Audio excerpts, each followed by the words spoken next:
मोडकळीस आलेल्या ST. Sleeper व AC बसचे भाडे साध्या बसप्रमाणे आकारण्याची मागणी. सामाजिक कार्यकर्ते देवानंद चित्राल यांचे निवेदन.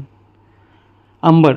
आज दिनांक 9 जुलै 2026 महाराष्ट्र राज्य परिवहन महामंडळाच्या जुन्या मोडकळीस आलेल्या स्लीपर कोच व एसी बसमधून प्रवास करणाऱ्या प्रवाशांकडून जादा भाडे आकारले जात असल्याचा आरोप करत सामाजिक कार्यकर्ते देवानंद चित्राल यांनी महामंडळाच्या महाव्यवस्थापकाकडे निवेदन सादर केलं आहे.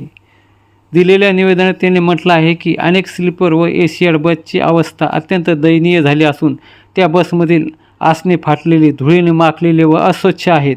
बस स्थानकावर आल्यानंतरही तांत्रिक बिघाडामुळे अनेकदा इंजन बंद करता येत नाही.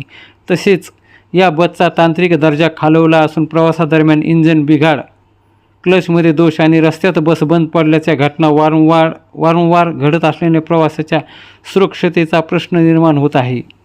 अशा परिस्थितीत साध्या बसच्या तुलनेत 1.5 किंवा दुप्पट भाडे आकारणे अन्यायकारक असल्याचे चित्राल यांनी नमूद केलं आहे. सुविधा कमी, बसची अवस्था निकृष्ट आणि प्रवाशांना अपेक्षित दर्जाची सेवा मिळत नसताना जादा भाडे आकारण्याचा निर्णय तातडीनं पुनर्विचार करून मोडकळीस आलेल्या स्लीपर व एसी बसचे भाडे साध्या बसप्रमाणे आकारण्यात यावे अशी मागणी त्यांनी केली आहे. या संदर्भात अंबड बसस्थानकावर उभी असलेली लातूर डेपोची MH09 FL 1052 क्रमांकाची बस हे अशा दुरवस्थेचे उदाहरण असल्याचा उल्लेखही त्यांनी केला आहे.